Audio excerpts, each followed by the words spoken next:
Mesdames, Mesdemoiselles et Messieurs, c'est un plaisir pour moi de vous convier à suivre quotidiennement cette chaîne dénommée L'œil des enseignants. C'est une chaîne qui valorise l'enseignement dans notre pays, la République démocratique du Congo.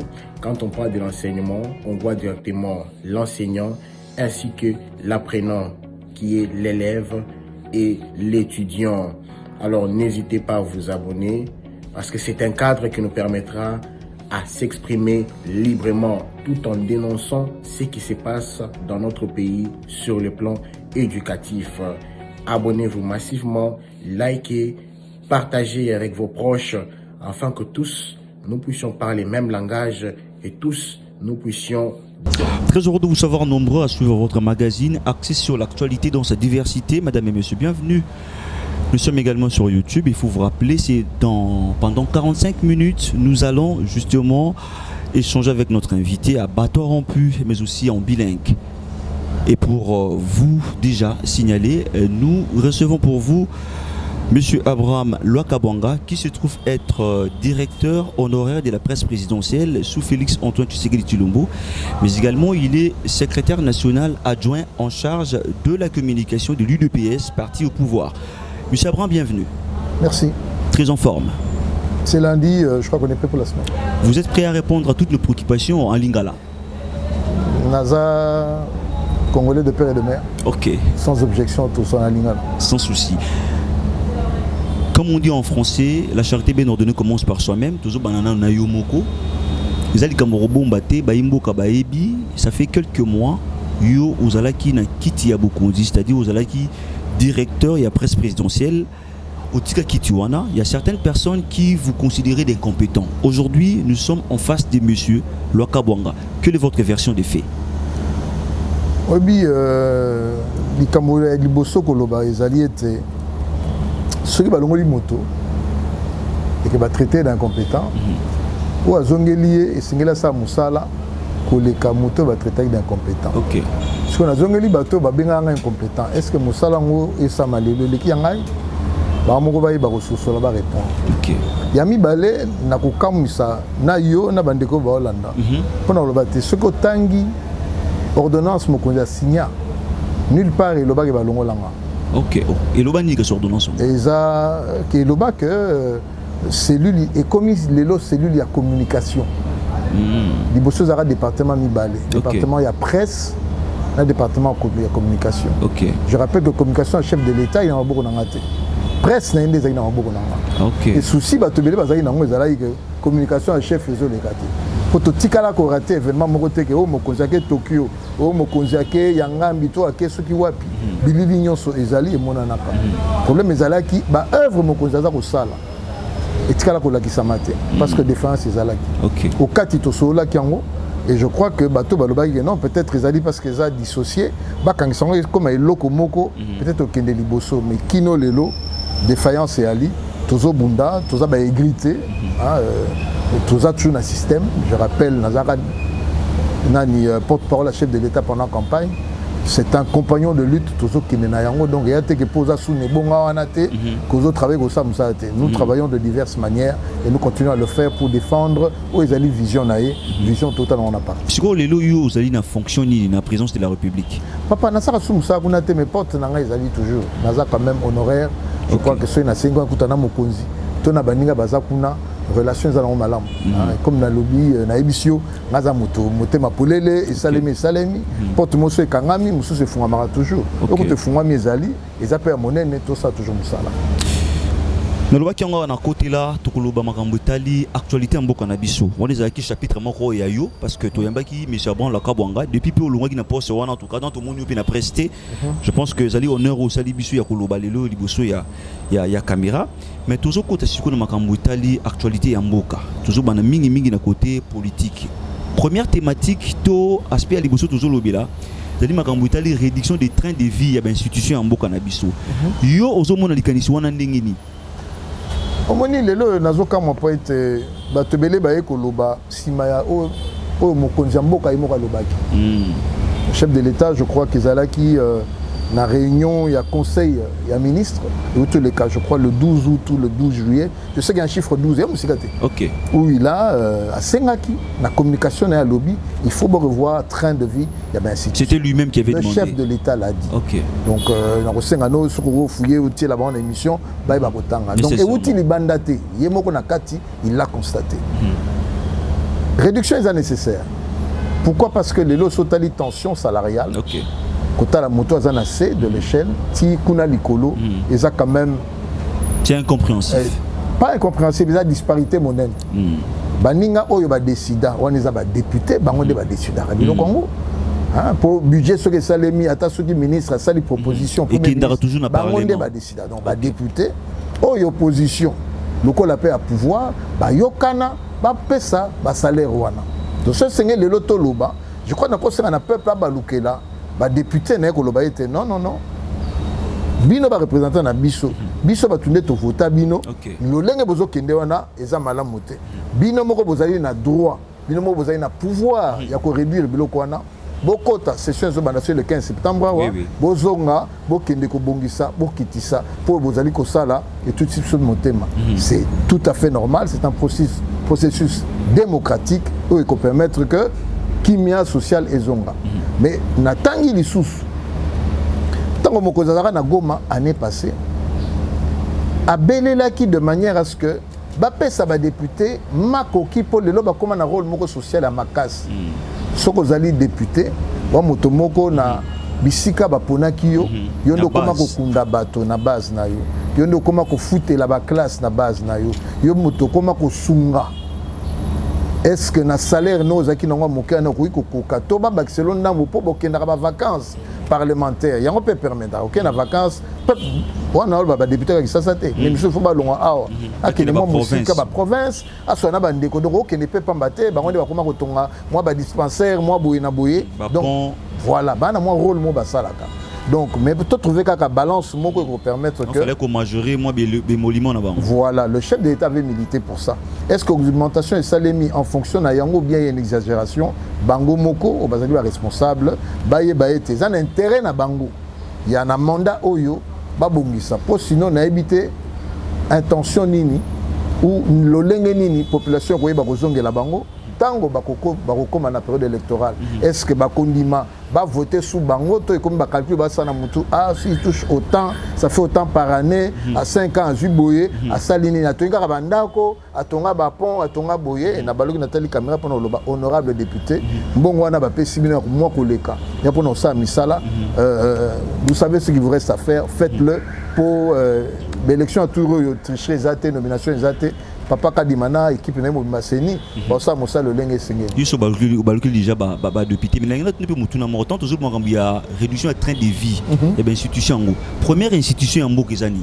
Papa, il y a présidence. Pourquoi il y a Je crois qu'après Papa Nabiso, Kondo, président Joseph Kassabou, Félix Antoine Tshisekedi Tshilombo, c'est le seul président où il y a un Sambongo. Kambalamon. Oui, Mambale, le Kabongo. Andimaki ya liboso balo et soki déjà salaki yango to beta maboko et soki epeka malamba liboso oh biso to bi officiel les awana pour andimaki baloba yango combien de fois salaka yango te na personne d'akisa oui que chef de l'État pendant 3 ans a vivre dans ndako moko 2 chambres ba pavillon ya oyo pendant 3 ans le chef de l'État est resté dedans. Je ne sais même pas ce qu'il y a ça à Kotikuna, mais il a vécu pendant 3 ans dans ce petit endroit étroit, de 2 chambres, un petit salon, le chef de l'État de la grande République démocratique du Congo. Et ça, état d'esprit. Et ça, état d'esprit. Et ça, question, papa, et ça, c'est qu'on a fan. Oza mokonzi mboka tomoni bato mosu bakotika 2 ans ba château banda kwa minene kutu na bona tanga vous avez des scandales à la télévision na ba dossier na posa na landate mais yé contrairement biso nyoso yamba biso na moi ndako moke wana pendant que la majorité d'entre nous to vivre na ba château ba grands espaces ya quoi ba kolala donc moi les autres ça état d'esprit mais salaire n'est quitté salaire président yebana so éviter truc nota loi pour le réunion sur la loi oh ya biso tant la présidence et bimaka Parce que c'est un budget qui est voté. Traçabilité Zali. Ezali. Parce que yo ozalaki moko ya bayebaza na présidence de la République, ils ont mopé lobby za sécurité. Ouais.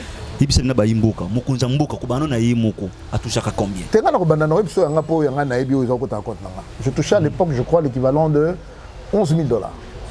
En francs. Toujours payé en francs. On n'est jamais payé en dollars. OK. Toujours payé en francs. Et les comptes et l'argent étaient là, mais le transfert se fait, retenu les salariés salariales et tout ça. Ma carte sont bon selon. Mais tu as les beaux exemples avec des bisous. Mais mon conzinde yebanité. T'es dans le lobby, na obeto yanga po yanga yebani. On a payé ce chiffre. Qu'est-ce qu'on vérifie na mikanda? Est-ce que na futami ya ko le kato ezaki na se? OK. Maintenant par rapport au travail, parce que batoro tout ça. On a fait beaucoup. L'irrégularité de paiement, il y a des fonds, il y a des frais de fonctionnement. Et ça là que moi, en tant que responsable, en tant que combattant, en tant que membre du parti qui est aujourd'hui au pouvoir, tout ça là des efforts pour nous couvrir et le coup ils ont salimaté. Ça aujourd'hui je peux le dire, c'est vérifiable. Oh il y a chef de l'État. Oh ben un jour il y a Moral Barani. Je ne sais pas combien je touche. Est-ce que c'est responsable? C'est très responsable. Comment you salaire na you? Comment? Tout cela là, tout ça pour nous. Le chef de l'État va-t-il faire des courses au marché? Le chef de l'État, est-ce qu'il y a Razan? Est-ce qu'il y a maman Denise Mbongo, maman Denise Mbongo roulé en haut? Est-ce qu'il y a Mbongo bâti essence à Moutuka? Est-ce qu'il y a Mbongo bâti à Mituka? Mais c'est tout à fait normal que Aïe Baté. Il est pris en charge par plusieurs responsables. Oyo babandina akolata ndenge nini, akoliaka nini, akotambola ndenge nini, bakobatela ndenge nini, akozwa pepo akende libanda, il y a des structures organisées. Yebisanga mokonza mboka mbongo ne akendo dépenser pour somani. To bando kanisa malam. On est dans un cadre d'avantage tout ça salaire na yemo ningi message no pe bando le kabu Abraham la kabu moni. Na lobby hein. Message le kotali non, c'est autant. Yeba na ezala bongote. Je ne crois pas que bakoyi ko sala ngo lo lenge wana. Parce que le chef de l'État est un responsable à Gérard Mbongo Nae, Moutongo Ayebani, a nommé par ordonnance, à la présidence de la République. Mais ça, il a un rapport. Je suis un rapport. On a un rapport sur les dépenses effectuées. D'accord, personne n'a dit ça. Bobimi, vous êtes un chef de l'État. Ah, papa, il Kambouezabouy. Ah, papa, il Kambouezabouy. Prenez note, rappelez, Bossé Moutongo s'est rappelé. À rappeler. Les Cambouezanines, papa, on a associé les Cambouezans, on a associé à Bouy. Maman, na bonata comme on a yawa. Zoa note, azu note. Motanwa leki, nakada makamnae moko. Bosungamu. OK. Parce que le chef n'a pas une caisse spéciale. Il y a aide T. Alors ça on a qui vous comprenez? On est sur le bandokebele basa atayo pour ça là. Yango na lobby. Donc c'est tout à fait normal que à un certain moment prise en charge ndeko ya lokwa bisote bi natala ka nazota chef d'état ngabi vraiment nzamba pe somakasi. Et puis vieux en ngoyo il faut izaka yo pour kokango. Ah bon comprendre ngo lelo. Papa moi c'est j'ai bien dit quand j'étais en fonction. OK. J'avais l'accès au chef de l'État différemment d'aujourd'hui. Malgré ça nango kaka. Mais que dire? C'est par rapport au train de vie aux responsabilités. Chef Akola Mouka, d'après ses rapports à la situation sécuritaire et autres, à Longoana, il y a ces rendez-vous, il y a des choses à faire, à suivre. C'est un train de vie, infernal, mais très lourd à porter. Et on a pas qu'on les faut baïba. Ce n'est pas facile d'être chef de l'État. Ce n'est pas facile, mais Azana carrure, il y a encore eu ça, Moussala. Et quoi ça là que er moko na biso bien ba bloka mike au biso yo nanga ko lambraton le bien maman Zoa vous êtes marié non papa j'ai besoin d'autant non la première dame a une dotation la maison civile s'occupe de cela effectivement donc c'est tout à fait logique qu'un chef à un certain moment on va appeler ça wana alandate na pesa ndagisa OK banani yo baye ko yebisa mokili était sénateur à vie mbongo ya disa ba fouté ba 630 000 par mois wana a foutamité pendant 13 mois. Ils y était. Motomoka membre parti na ya na likambo oh non, ba ça les 12 mois ba foutamité 11 mois. Yekolo likambo lobeli ngote c'est que Azama Koké, ça, la 630 000 wana. Mais il a ses avidés, tant que la voix par laquelle il s'exprime qui. T'es nalobité, malgré tes œufs, mais il a l'obara quand même, on l'a quand même déjà entendu parler. Okay. Il aurait pu faire bouger ses avocats ou d'autres personnes pour, parce qu'il a toujours la possibilité, il y a quoi bako benga ba yeba kopé sembong.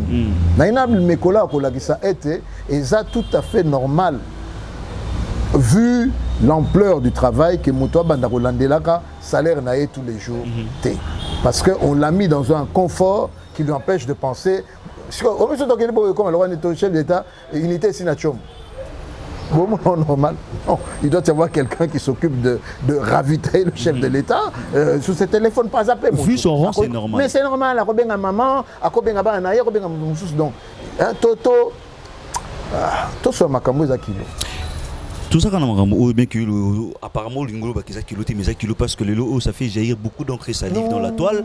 Tout comme écoute, malamon peut on a marambetali, molimo et député. Aujourd'hui, ce n'est plus un secret. Oh, ya lobby n'endenge n'engayo na zolo bana sali interview déjà ta kama na ba député. On soit lobby non, tout ça 14 millions de francs congolais, 7 000 $. Car si tu joues, qui ont malamon du coup. Pour les vacances parlementaires, il y a 21 000, nous sommes à l'obité, il y a 5 000, il y a quitté tout consort. Mais cette façon de faire, c'est vraiment responsable parce que Bino Bozaki dans l'opposition, vous avez eu à taquiner les pouvoirs, les gens qui dirigeaient à l'époque. Cette façon de faire. Merci Noko. Dans le lobby, jusqu'à ce que tu aies créé Union Sacrée. L'année dernière, nous étions minoritaires dans le Parlement. Augmentation des émoluments en Salimika. Le lobby depuis mars. Mars de quelle année? De cette année. Merci. Okay. C'est quoi le lobby? Nakatiwana, n'y a-t-il pas des députés qui représentent l'opposition? Ou bien certains opposants qui sont eux parlementaires? Nathalie Kamera. Est-ce que Boyebi, opposant au bazar parlementaire? Bazali. Oh, il y a tombé les Kambo Mikolo. Nabonatanga Kombo Boboy Bazanani. Azana suppléant na parlement. Azana soit une député soit moko soit mibale. Est-ce que yé moko to suppléant na yi to pe ba membre ya parti ne baza une opposition. Tango ba voter loi wana ba telemaki ko loba ete to boy te. Bandimi bazui falanga. Bazui mituko ba bengi palissade. Batambolaka nango pona moni moko ta lobi ngana kozaka mutu wana te bango tout bazui oyo ba ça les alliés populisme ce n'est pas bien donc c'est pas vrai na lobi eza populisme c'est-à-dire au préféré aux huit aux zoaka tout aux huit na zoaka nanga mais tika na beta likambo bo po déranger parce que bon ba lobi ezali ya l'état ba pesi biso to kozwa mais ceux qui procédure ezali respecter ba norme te excuse-moi ah wana o kiteke procédure et respecter ba norme te. Parce que loi est l'équipe. Tout le monde est la genèse à l'ICAM. Moi, ça dit proposition de loi. Batouni. Qui vote pour? Au tombeau le boko. Qui vote contre? Au tombeau le boko. Soko sepelité, au kende libanda, kaka lolenge, bengisi babino, bapazisango, boye, batouni yo. Ou bien yomoko bengisi dans cette conférence de presse. Pourquoi ça le mec n'a mal cité au salemara à l'élo? Parce que les loyaux et le bas mokozamboka opposition est faible. Opposition. Les lois sont faibles. Bon, mais na lobby makam biloba limisanga ndeko. Na lobby oya loba ki yango ngati chef de l'état mokozamboka. Kasa ça motuté. Bon, mais yango te pourquoi lobby est faible? Abi ngoko opposition a pété. Pour na nini ko minimiser opposition bongo. Eza question ko minimiser te. Biso ton otobundi ndeko to kufeli bato. Boya lelo nde bato bazo kufa na beni kuna te. Te na lobby boy. Wana papa beni eza opposition. Beni to banvahir biso par un pays. Il y a des autres qui ont trouble. Pas opposition à ma case, il faut que tu c'est quoi? Alors, qui pète pourquoi? Pourquoi? Aujourd'hui, les vakabatouté, bakangaka batouté. Oh, les lots bakangaka batouté. Na lobby bien, bakangaka batouté. Je vais te dire au place aux autres. Bakangaka batou pamba pamba te le coup là, autres au sali bosso. Biso to ça ba marché yoyi. Massa si to yoka, to mela ba lacrymogène. To Kemba, il y a des amis qui ont disparu. Ba tumbela biso ba to ba kata bango na nini na permanence. Oye biango. Si, on était là avec vous. Merci. Yango siko to bengo pété pour image wana ko tikala ko zonga souté. Chef de l'état loba ba critiquer nga, c'est bien. il y a une preuve. Mais il y a mon copie. Alors, il y a ma caméra, mais il y a preuve. Rien n'empêchait à l'époque. Et on a aujourd'hui la période de Mokutu. Ah, Nogo. Nous vivions sur une dictature. On est là devant l'écran pour son attaque image et l'on a tout dans les longues. Mais il y a finga à l'époque. Au possible, vous dépassez aussi souvent. Au moni statut à Moutou. Les collatéraux existaient. Il y a des gens qui ont payé peut-être une place. Il y a mon conseil qu'on ne parvenait pas. Il y a quoi atteindre. Avec sa vidéo, mon calaming était à jouer à un aéroport. Mais combien? Nous étions peut-être protégés dans une voiture. Donc aujourd'hui, je crois que l'opposition, il y a Télémi à lobby, à Gangia Fing, exemple à Maman Moko, Lelo Toyeba, Télémi à lobby. Azo réclamé droit na yo ko Konzambo ka dit que maman Moko a souffrir, lui-même il reconnaît qu'il a souffrir. Est-ce que dit que maman wana azora le falang? Mais si, puisque. Donc, Luka paye, je sais pas, je vais la chercher. Puisque ma membre est parti, à l'Oba, les images sont là. Tu comprends? Aujourd'hui, je peux te dire, il n'y a aucun opposant à l'Oba, tu es banité. Le Barabao, le FCC, tu es Barabangoté. Mais tu es Barabango. Tout ça, c'est un rassemblement. Kondo, papa, Etienne, tu sais qu'il n'a pas de moui, il n'a pas de il a mis ce populisme à Wati. Mais il y a tout ça dans mon thème. Moto 2018, il y a un chef de l'État un peu partout pour la campagne. Il y a 5 ans maintenant, podium pour le support. Tant que j'ai eu le Lucas, c'est-à-dire nommé le peuple lirier le roi député. Il y a une consultation chef de l'État. Quand rapport du poste était à combien de fois? Non, il y a un moto.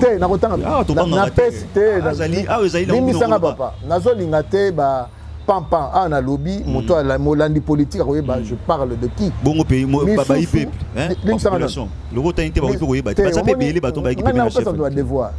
Moussou Souezani, aïe, azaba ministre dans le gouvernement. Ebele, mazo critiquer. Ozo critiquer ni. Soza mobile à solo Rosani, obité ba ministre nanga pardon, bobi mana gouvernement ngo. Poso le baguette bilan chef de l'État. Biso na bino to gérant ngote. Donc bino bolinga bato ba okanse bino rythme du pôle. Ozo biso vérité à côté zo simbate aza mutu mabe. Biso to lenda te. Quel na ka réception na poil. Kolenda ngo izaka na muno côté. O éviter que na parti na biso to benga na rabat. Combien de secrétaires généraux bagenda?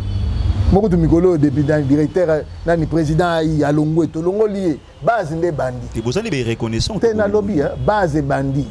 Nabona tangelo batu misu bakufa. Mais musu pe CG kabuya bengana ki lobby ka polo ba ke misali zalite ba bengana ki pe bo bengana kana lolenge wana. Te limisanga papa. Biso eza base. Kasi base asengi musala ba bengani. Limisanga. Na ebité soki contexte ni. J'ai vu sur la même vidéo, j'étais pas présent. Voilà. Je ne connais pas le contexte. Est-ce qu'à l'obey kakawana ezaki na niveau ni ndikamongo bimi na ko zona katina et mettre à vie. Qu'est-ce qui a poussé le secrétaire général que je connais, que je respecte, que je salue, à perdre, à perdre contrôle, plutôt à une décision spontanée de moi Abab Moussamoutou. Parce que les lots n'aient que na niveau il y a ba cellule, yemoko na secrétaire général, ayamba qui ba responsable cellulaire, ils a ba structure de base. OK. À cela il a bango une semaine avant. Les cellulaires, les sectionnaires, les comment s'appelle, les fédéraux. À ce moment makambo etali misala. Après si bango information adéquate na makambo etali misala, ba keleko vulgariser yango na ba parlementaire de non pas les parlementaires debout. Ba keleko vulgariser yango na niveau ba cellule. Base et senga koyoka. Je crois peut-être que souci ne ezakota la que moto a télémi à lobby likamo misala. Un à cause de moi envoyé à IDPCT. Véritablement, véritablement, IDPS. Ou à Sombakat, ou à Kotizaka, à niveau cellule. Ou à Zoaki sûrement, qui n'est peut-être dimanche dans la cellule. Pour Yoka Lilobana, Ayebi, Makamoni, Etali, Misala, Balobaki. Akoyi Kolobangote. Pardon, papa. Akoko Tunate. Ozo comprendre comme Lobate. Un membre de l'UDPS qui est régulier. Na misala ya parti ayebi information ni ECP Sameli na makambo etali misala logiquement akoyi koya c'était en public à lobabongo pour passer cette information. OK. Réaction moto lobaki bongo et là ici 1 à cause d'un infiltré, 2 à membre irrégulier. Je crois peut-être que Tant bah contacter, bah constater peut-être que c'est pas un membre régulier, abima parce qu'il n'a pas sa place là.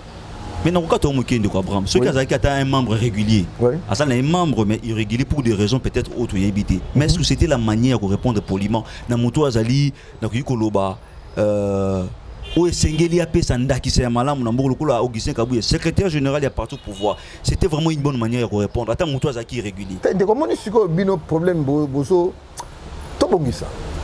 Est-ce que yo ebaki malobani ni secrétaire général lobaki na makambo taimisa? Zwa bande Mobimba, Landela Yoka. Peut-être, je dis bien peut-être, je connais Augustin. Attends, c'était un tabou, Yarotuna. Telimbisa. Motoana, est-ce que Landela qui m'a cambonné, balobaki avant, ou bien il y a bois qui l'icamboboui? Parce que réunion, on a basaki Mokolongo, c'est qui échange. Vous avez parole, vous tournez, répondre. Et il y a un contexte ni tant à bois qui en kaka ndengona. Est-ce que les selon ese betama qui avant moton wa loba? Cash question. Donc il y a un loba. Je connais le secrétaire général. Am tout moi perdre il ne s'énerve pas comme ça. C'est un homme tempéré.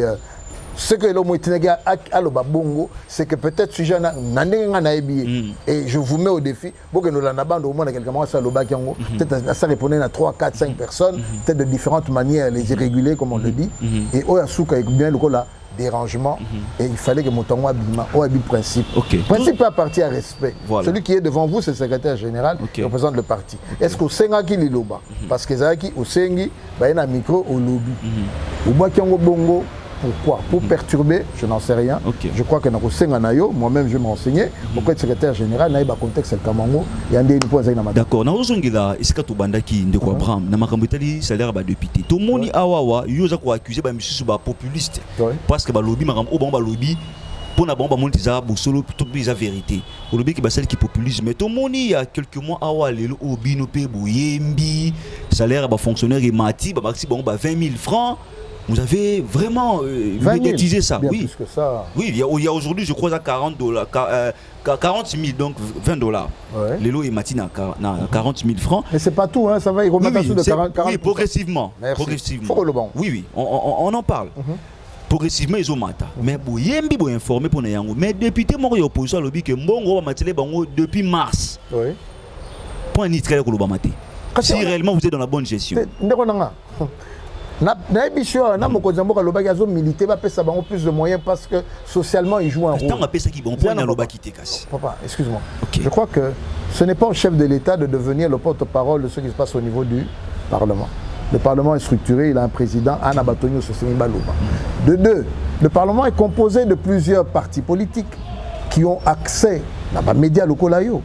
Yango nazo tout isanga koloba. So bana ozambo na mars totanga. Avril, mai, juin, juillet, août, tu en as septembre. 6 mois après, Boutelemi. Nathalie Caméra na lobby Bandeko et Bolobi 21 000 les ébélés. Toyoka qu'il est inscrit à l'ordre du jour. Il y a Parlement le 15 septembre, réduction, il y a train, où il y a salaire, il y a des députés. Et où tu as na Monoko. Il y a des membres, il y a partis politiques au Wana. Il y a bon pendant 6 mois, mais pour du populisme, il y a des décisions. Il y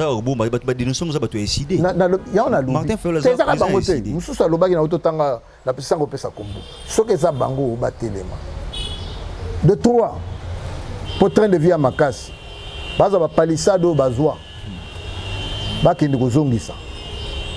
Pour ça fait aussi partie du train de vie. Oui, il kambo il y a solo ezali loba likambo salela yango. Mais ko lobate likambo alors yo sala le contraire. Non. 3 ou 4 na lobby, il y a souka. Bambongo ba pesa bango ya trop. Le trop plein par rapport aux 7 000. Ça fait $14 000. N'habite ba député ba combien total na nombre à mois, ba kamata lo falanga bazwa ki wana ya mingi. Ko bandana matin fayilu ye moko moto liboso, zonga nango inde kende ko zongisa ngo na trésor public. Kende ko zongisa ngo na caisse ya parlement. Ngai na kota na ko betelo maboko. C'est ça que j'appelle le populisme. Koto bozolia parce que tout député a dit que Sambo na caisse na ya parti na bango, côté qu'on a beau funda té to za mibali na zo senga na yo à partir le 15. Je vous le demande officiellement, cher René Martin Fayoulou, yom toyo temsi likambo. Ozana moto azaki comment s'appelle? oyomoko lobaki na peuple ke mbongo osimba te yebisa moto yo suppléant na yo oyo aza kozwa mbongo na compte à partie na yo d'abord un ndenge azwaka motuka na compte na yo akamata motuka wana kende ozongisa azaka ye moko te de deux mbongo nyonso ya likolo po tondima ke fond ya likambo eza solo po tout samaki po ozozwa 21 000 likolo ya 14 000 likolo ya 7 000 zwa 14 wana fois 5 je sais pas ça fait 70 000 $ ou un peu plus kamata yango kende kozongisa na caisse nga Abraham na obetelo maboko kasi yo monite que paix à son âme le leader Maximo Kondo Etienne Tshisekedi alobaka yango tango azalaka de son vivant alobaki yango soki bapesi yo mbongo ya l'état zwa po ezali ya bango ezali ya l'état kasi vérité lobaka ka bango pe balandaki lokolo ti basali mabe attention balola bo Kondo papa Etienne alobaka bongo te alobaka ndeni azoloba na cadre de débauchage c'est-à-dire soki abandaki so Mobutu akopesa mbongo po tourner zwa mbongo Mobutu kasi ko changer bino pe bosalaki yango bozalaki na majorité te ndeko zela papa na ah nazo resituer na nous liloba ya Kondo papa Etienne pour awa obiaiser yango église catholique te lecteur la bible faut paraphraser bible mabete on nazo qui sont na nous anzela nango Kondo aloba mbongo se baye ko somba yo zwa ko saela oyo bakoyeba te po mbongo wana baye nango ya mbongo ya l'état voilà ce qu'il a dit siko kino likamozongi la majorité ozo ba lelo union sacrée c'est une vision tokena na bandeko FCC to bon tokena ensemble to j'ai mboka bakale et puis mabisala mabe aye moko kolo décision à l'obité tout yo yango te na kati yango 6 décembre 2020 to kozonga consultation a expliqué na moto moko les grands groupes voilà neto ok formation gouvernement eko salem selon vision à chef de l'état tokeni boso parlementaire pourquoi tous les députés n'ont pas accepté oh bandimi ba yeko ndima bitete tout yo vision yo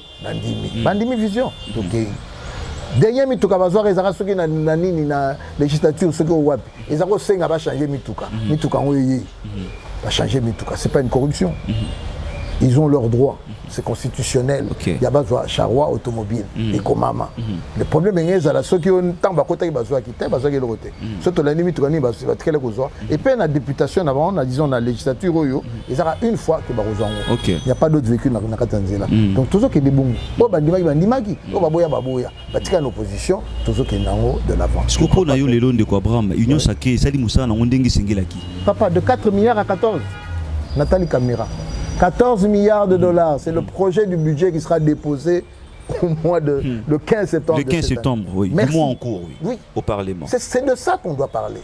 On a des démagogies, ils ont budget à solo. Ah, déco. Oui, Bibiso, le chef de l'État a fait une vision à un hôtel Béatrice 2018. Il a parlé de près de 80 milliards. Ok. Parce que là, on a tout calculé, tout fanda, tout landé, tout bité, tout koma dans montant. 80 millions qui pendant 10 ans. Milliards. Mais oui. Ok. Au moment que les loyaux, on a calculé tout ça là, il y en a assez. Et je peux vous dire, à l'initiative de ce projet, je le salue, l'actuel ministre des Finances, Nicolas Kazadi. Donc déjà à l'époque, nous n'étions pas, nous n'avions pas la main sur les institutions et autres choses. Tout calculé qui bongo. Or les loyaux, on pensait à 8 milliards l'an. Nous sommes à 14 milliards. 14 milliards. Ça fait combien l'attention? C'est plus de 40, c'est près de 60%. Ou c'est pas ou 70. De plus que ce que nous avons vu. Donc je crois que c'est là Bissika photo beta maboko. C'est qu'il y a un travail qui est en train d'être fait. Sama Lukonde, il a à peine 1 année et demie. C'est sous lui que ce budget est passé à 14. Comment veux-tu qu'en plein exercice Yamboula, qu'on votait loi, même avec un opposant, cité, qui était avec Martin Fayoul, on habitait ce matin toujours ensemble, qui était un ancien Premier ministre ici, qui a même réagi. Adolphe Mouzito. Mouzito a réagi pour féliciter un opposant. Et j'ai aimé son honnêteté, non, tout ça sous loi budgétaire, pour t'affecter le surplus, donc quelque part, écouter la voix d'un opposant farouche qui reconnaît, parce que c'est un économiste qui a des efforts, c'est très bon. Tout tu vois. 1 milliard de matata tampon ou 4 milliards de matata tampon qui aujourd'hui veut se passer comme un donneur de la leçon. Monsieur Matata, je vous regarde, excusez-moi, j'ai rien contre vous, mais par rapport aux 14 milliards que nous propose le gouvernement Samadou Kondé, je crois qu'il faut un peu s'arrêter et se dire, bon les gars, comment vous avez fait? Congolais, ce qu'il faut mituna, mais n'engani tout ça, bravo Jules Lingeti, inspecteur de l'inspection générale. Bravo, banani, organisme de la finance, vous avez récupéré Mbongo. Moussa les a salema. Ndeko, ceux qui n'ont année 3 ou 4, tu comme Iboui, na 5, tu comme combien? Na 10, tu comme Awad.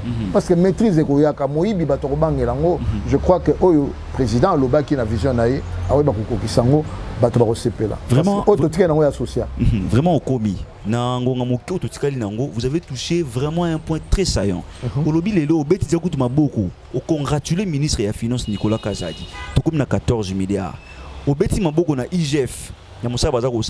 Deux petites questions en rapport avec justement sur ces chapitres. Les lots de quoi est-ce que vous avez dit na courage à côté là, téléspectateurs, internautes et belé oyoyo. Bazotala opona koyebisa bango. Éloge surtout oyoyo bozo salawana. Ok service financier surtout ils ont produire les lots oyo de gérer des salles, les côtés simbongo mingi, DG côté simbongo mingi. Est-ce que les lots oyo vraiment ce que l'obité comparer vie tout social au peuple, ils ont vivre. Ils ont kokana na ba somme au besoin présenter wana le 14 milliards. Est-ce que ils ont reflété vie au peuple les vivre tant total ba l'oni ba près ba bloquer ko mata tout consort. Ça reflète vraiment l'image du social des Congolais. Ndeko omoni na yambo bokanga na miyibi bokanga ba bisika bato bazako bena mbongo à l'état. Ozoka bato bilibanda l'argent ne circule pas. Quel argent il circule pas? L'argent circule à la fin du mois. Quand on paye les salaires, c'est là que l'argent circule. L'argent circule auprès des sociétés, des personnes, des gens qui ont des sociétés. Et comment ils le font? C'est à la fin, ce sont les salaires.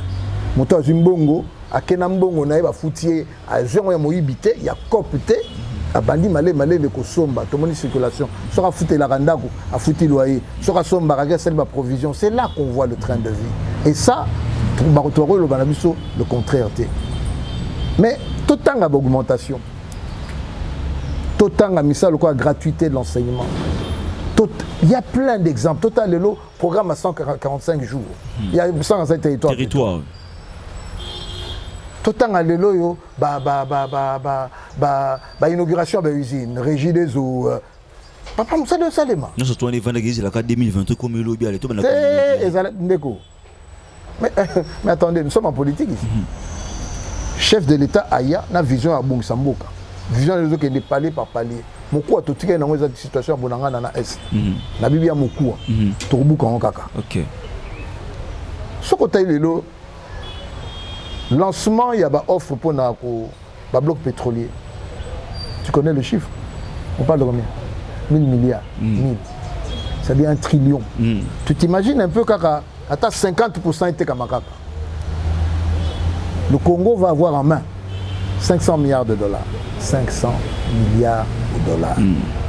Ah, Tobetali Solo à 14 milliards de budget. Si nous avons en main 500 milliards de dollars, nous avons intégré à Soda où il y a un niveau à 0, 100 rosangade.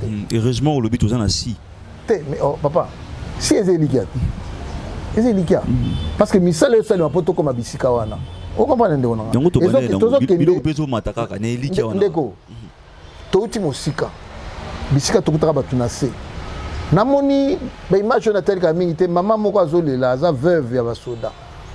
Balongole na 34 000 francs, babemie na 312 000. Maman Léli. Je crois que tu vas passer un bon à Bangi, à l'objet au Nini. Et c'est pas ça l'erreur. Bah multiplier salaire, n'a salaire. Comment ça s'appelle? Bon, on va passer à pension par 10. C'est par des petits gestes qu'on va y arriver. J'ai vu une batebele qui s'offusquait. La fois passée dans le bureau, il y a un magazine, peut-être Ibaraté, tout ça, il y a Bandeko. Tout le monde dit qu'il y a plus ou moins 1 450 000 fonctionnaires. Attention, tu dis, mbongo eza koleka leka wana.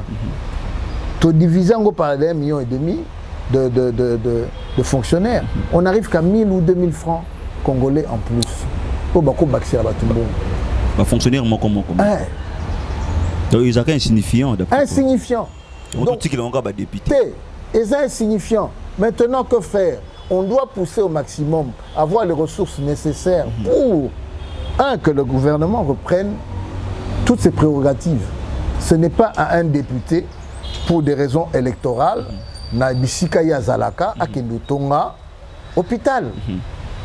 Malgré Kangamité, donc les fonctionnaires à Libosoté, c'est à l'État. Et je crois que le programme des 145 territoires ici permettra la création d'hôpitaux ou la rénovation de certains hôpitaux de manière à ce que tu aies un meilleur contrôle. Dès qu'on a confiance. Parce que Colombe, président de la République, il y a un conseil des ministres, réduction, il y a train de vie. Qui voudrait dire quoi? Soit bandi ko kata awa, mbongo reza surplus et routinement quelque part. Pour baninga musuba ya roulia. Total là, rentrer awa ndenge na lobby. Au tourment la matin fayu la cause donc sambongo ya ya koleka na mituka bazwa ki pa na bango. Azara yemo roté na batutu ba sa populisme wana ba kende bazongisa. Petoka inscrit à l'ordre du jour réduction ya makambo nyonso ba ba ozo mbongo exagéré et kita de manière à ce que murmure ezalate pe mbongo ba kata bango wana ba balolango et kenenga mboy. Je te dis d'après le calcul, ça fait à peine 2000 francs en plus. On va justement se séparer dans ma Italie Bokengi toute sécurité. Autour que le bango yango des comme Mokua. Apparemment ils ont lié bino les loyo on a Ghana voilà ils ont lié te bino ne besoin diriger voilà non ça nous préoccupe yango tozo lobila yango voilà donc ils ont dérangé les loyo makasi mingi ba konzi o bazo gérer. Tout le monde est arrivé à la force régionale, tout le monde est SADC, suspect Bayaki. Pensez-vous que Koyana Bango, ils ont vraiment voie encore palliative et durable? Quand on a une organisation, il dit que règlement de conflit selon Bamboka, il faut ça le Mabungo. Mais diplomatie, Mimi Bisso, en tant que responsable de Mboko, il a commis comporter des fruits. Il se lève dans soutien que M23. Et bima Rwanda. Et bana clairement les loyo que bateau en tout cas bandeko ba bandoki. Donc ba lata li solo au M23, c'est-à-dire ba congolais moko boye soi-disant bazo bunda bazo manduki pour bundisa pouvoir central parce makambo ki ne bien té. Faux, archi faux. C'est bon ba lobi ki businera ba ko na ba respecter répéter. Non, zana si ça na na yo. OK. M23 on a déguisé pour les autres comprendre comme ndengezali et peut te lobi négociation et quel exact. Pour bino boza ba Rwandais. Bunagane tikala kana maboko na. Oh papa toko beta en retour. Ministre a été ici. 2 mois déjà. Papa attention Meli 3. Attape 4. Retiens que toko beta. Tu récupérer mboka wana. Ba toko biso to militaire kutu ke to ça toko tata moi 40 km na ndenge lobami. C'est ce que la loi dit. On peut rentrer droit de poursuite na territoire à Moninga. Si tu as 40 km dans Rwanda, tu as combien? Et ceux qui étaient beaucoup. Ni les Ouzanga pour beaucoup. Non, je vais au moni. Les loyaux, Moto Aboma Ming. Moi, j'ai eu l'opportunité de poser la question à Paul Kagame. À Washington, Billy Lango est allé botal. On a dit Obama na Congo. Les loyaux, au Futaram Congo. Je crois qu'on était en 2013 à Washington. À Fanda, il y a un monokoti, après ça, la réponse de normalité. Où il a reconnu implicitement. Paul Obama, non, Bandaka. D'accord, tu reconnais par là que millions de Congo, tu en es le responsable. Banana melibiso batoyo to bengi ba réfugié na Congo. Mindele, ONU, na bango nyonsote président Mobutu, tala kune baby kota bakota plus d'1 million. Batikala bozonga te. Babala bandi na biso babota mabu na boye bana Congo. Je rappelle que na Congo Brazza, président Sassou a bengana 500 000 Congolais. Presque. Donc il peut gagner. Donc pour le force c'est une solution. C'est parmi les solutions. Mais la première solution c'est laquelle? Je regarde la caméra. Quitter les groupes armés. Arrêter de financer les groupes armés. Oui, bien. Papa Mbossa Lobby on a parlement. Merci. Parce que les manipulateurs, il y a Makambo et les Karakuna, bateau va conspiraka. Na soi-disant M23, Rwandais, Congolais. Et ça, ce n'est pas correct. Donc je dis, Parmi les solutions, c'est Batoba Nimakotika. Parce que derrière tout ça, il y a quoi? Il y a l'exploitation des mines, point barre, Nathalie Camera. Ils ont l'oumé, des sociétés Nabato qui sont sans foi ni cœur, va provoquer la situation. Pour souffrir, je la pesate, et on est une bonne macambo. C'est pour pécher en haut et aussi la temps. Mais il faut bon élever l'église catholique. Pourquoi pas le mission bango est Nabato? Et il y a ça la Yangwana. Est-ce que Bato fera Nagoma? Pourquoi cette situation à l'est et pourquoi pas vers le Kasaï, pourquoi pas à l'Équateur là-bas? Pourquoi pas? L'Équateur peut moins pas ses athées. Je crois qu'on va forcer les Yawana et l'équipe Monisco, autre balobi le lot et Kendi. D'accord. Est-ce que Monisco est un mandat au Bunda? Est-ce que vous en avez? Parce que les Cambois solo, ils ont dit que Mindelo a Konzarabiso, on est passé à Cambois. Combien de fois au Bunda pour Congo Congo et Panza?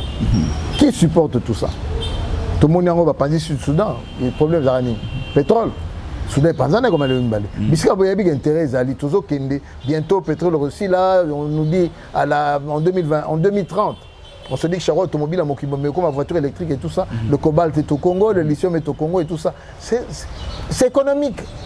Ah, c'est quoi que Russie peut avoir bêta, maman, on a vu comment béba. Russie a autour de la Russie, aventure. Nous avons signé beaucoup de contrats de coopération. Ils font quoi? Est-ce que Mouni Moutouaïna Congo, non, je défends les intérêts du peuple congolais, la ligne Boinabo. Non, on a tini Mandoukia, Tobengana M23 Liban. Or, on a Simanango, il y a quoi? Il y a du pillage systématique. Bounanga a produit près d'une histoire, on m'a moré les 100 tonnes, de $500 000 jour. Parce que Boulanda qui m'a cassé à une diplomatie agissant tout comme ça. Diplomatie, elle est l'opotolo, on la combo M23, Tobenga au Rwanda. C'est-à-dire Mokolo, Parlement Kokota. Et le big non, Excellence, le chef d'État au peuple congolais, Bissot aussi Mokano était déclaration en guerre. Ce n'est pas le chef d'État qui la déclare, c'est le Parlement qui fait la proposition. Bango, Babanda, pour constater qu'ils ont bien été. Je ne crois pas que la guerre n'a Rwanda mais la 3 jours. De quoi on l'a commis presque dans ce entretien na biso motune ya souke ezali mapono mezali na 2023 ezali déjà lobby awa mandat mokozamboka ekomi presque na souka motune ezali moko na moi autre ban le poto sous question yo personnellement au juger mandat ya mokozamboka ndenge nini bilan ni yo kopesa et pe yebisa ba congolais pourquoi ba ko voter sur 2023 comme constitutionnellement azana mandat moko lisusu. Ça c'est il y a beau pétanyon, c'est mon place tout outil. Tout outil musica. Bino moko, place beau outil, bino ton peuple congolais. Pour ba vine bino d'échanger. Mais quand tu as na Washington. Faut bien nuancer. Obile le bateau banzela. Ba mama Rio na ba vine. Ata bino ba journaliste Nathan wa Kabila qui parlait. Oh. Non, c'est là mais on a même mon bilan te. Pour ça l'écoute nanga na ko répondre à ba question na te basé belé. Pour bande ko loba. Bilo pour bazo loba pe bozo kangapé na manda na bino. Te na lobby hein. O ba kange zali tango bimi o lobby likamuza lukuta. To kanga moto to bunana ye. Ou bien azana procès lelo. Jean-Marc Kabound, on a combattu avec lui, moi je l'ai rencontré dans Jean-Marc Kabound en 2016. Mbongo ezokima biso tota ba chiffre to na 4 milliards to comme na 14 mbongo wa biso bimaki en avion la ça biso place ali toyeba biso za ba preuve oui aza pena moto ya muki o mamazolo bana ezali azaka kokos bimbisanga tant président za na chambre aza fa na kata ndako deux chambres yo za château na ba mai na ba pont obengi bato ba jouisseur prouver biso jouissance en usage et c'est ça jouissance au décidera yo décidera na posera premier vice-président yango décidera na niveau ya parlement na ba député ça va que salaire na indi permettre ya so maman ndakuna yango na kinga bo yango na lobby hein le yango lo bokangeli te pardon mais ça jouisseur principal il avait l'opportunité au frenango journée ya tellement lobby to décider to kita exacté mais après faire on a 21 000 à massa na ye 21 000 na wa likola ki ya ki premier vice il y a le bac on a pas de presse na lo bango mbala ebele mo konzambo na ba ko lokate nzela ndeko encore un autre populiste Bimsanga et Natala ke namawa nani mao Jean-Marc Kabound pour dénoncer yoka obi na nate obi ko na bino namawa je suis secrétaire la nanga je suis secrétaire national adjoint la communication IDPS Banoma Bisso, na même ordonnance avec Jean-Marc Kabound. Ok. Feu Papa Étienne, président de l'UDPS à l'époque. Toujours quand tu as réunion, quand il y a le président, Papa Koufi, tu as le congrès. Un congrès difficile. Aujourd'hui, je le dis, il y a plusieurs amis qui peuvent le témoigner. Il y a un mandat spécial qui a été, bon, une opportunité qui lui a permis de faire des choses pas correctes. Mais Oya Lobaki, il y a Kofinga Kabato, il y a Kolobaka Bosoto, Akende, Poaneza, Oyo, Ngaina Yeto, Yebi, idéologie n'a pas parti. Akende ko prouver en haut, puisque c'est la justice pour tous. Ce que Jean-Marc Kabou doit interpeller, il faut interpeller tous les citoyens. Donc il y a Koganga place soit Nezati. Auto ça il y a biloko to Yebi, biso to Yebi to Bunda pona yango. Établissement d'un état de droit passe par là. Il n'y a pas de crise, il n'y a pas de suivi. Aux gens, preuve, Noko Kende, je crois lundi, il doit passer. Qui là, il se défend. Ok, mais ce qu'on a tout Kiwan. Il y a un lobby. Voilà. Le chef a fait beaucoup. Peut-être que maintenant, je te dis, le déficit communicationnel de la présidence, même de la communication, les loyaux, je crois que ce token d'Arana en synergie, peuple a coué bani dans le salé. Ce token a aussi mis ça c'est bien. Mais je suis banaté. Le Nazéna Batou, le Nazéna Batou, il y a Selemba, on a une dernière. Oh, t'es maï comment maintenant régulier. Maï, un premier régime, deuxième coup fumant, maï roya. Les lois malé malembe, sinon le pays ici là, nani na bango, ici na bango captage, il faut au passer à niveau Kinshasa, il y a des réalisations. Je dis bien là où il y a un déficit, il y a Biloko Roulia. D'ailleurs, c'est pour ça qu'on a chassé ce fameux ministre de l'économie qui a eu de l'argent pour amener un programme ici, bah soso na ba Biloko Kota. Tilelo. Te, wanezaye, ya ba longolaye. Donc je crois qu'aujourd'hui, il y a un programme qui permettra demain, mon président, il y a ex-président, il y a Nigeria, il y a Obasanjo. Obasanjo, il y a Mokonzi, parce qu'il faut à tous avoir précision, il y a Zosandene, nous avons le Daipen qui existe, nous avons d'autres structures qui existent. Je ne crois pas qu'avec une culture maraîchère de maïs qui après 3 mois germe et pousse, que trop ça là, où ils allaient impossible. Et on est l'Europe, il faut voter sous Tshisekedi en 2023. Quand on a atteint gratuité de l'enseignement. Dans la classe pléthore. Papa Bima Libanda Léotala, combien de blé blanc? Kende kota Libanda. Qui est en matin? Bah quoi tu la classe? Na lobby. Non non, on peut ça quoi. Mais ça n'est pas. Oh pardon. Parce que on connaît. Non loba bino catholique. Ah tika kuna loba. Mais c'est vous. Tika l'été. Pour l'été. Je vous regarde la télé. Les premiers bénéficiaires de l'enseignement avant la gratuité de l'enseignement, c'était le réseau catholique. Je dis bien les premiers bénéficiaires. Ok. Bâtiment peut vous en avoir un bâtiment à l'État pour lequel va signer un contrat. Ok, va signer un contrat. Ok. Tant que le lobby gratuité et bandit, Tokiti c'est le retour à zéro. Les premiers perdants, c'est l'Église catholique. Je dis bien le premier perdant qui a la plus grande structure de la classe, ils ont Bino. Bané va télé toujours Bino. Et le lot c'est grave. Dans certaines églises, dans certaines écoles catholiques, on continue à faire payer. Soi-disant que les professeurs ne sont pas pris en charge. Tu es top une solo qu'on a été. Sinon, tu es Bible en Tokangango, tu es allé solo, il y a une carte. Non.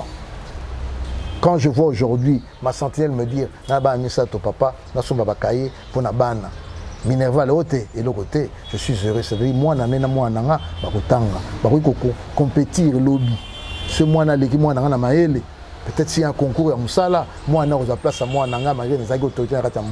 c'est ce que je vois. Les lois, il y a la gratuité de l'enseignement. Les lois, il y a accès à soins de santé. Les lois, il y a Kobote Lengi.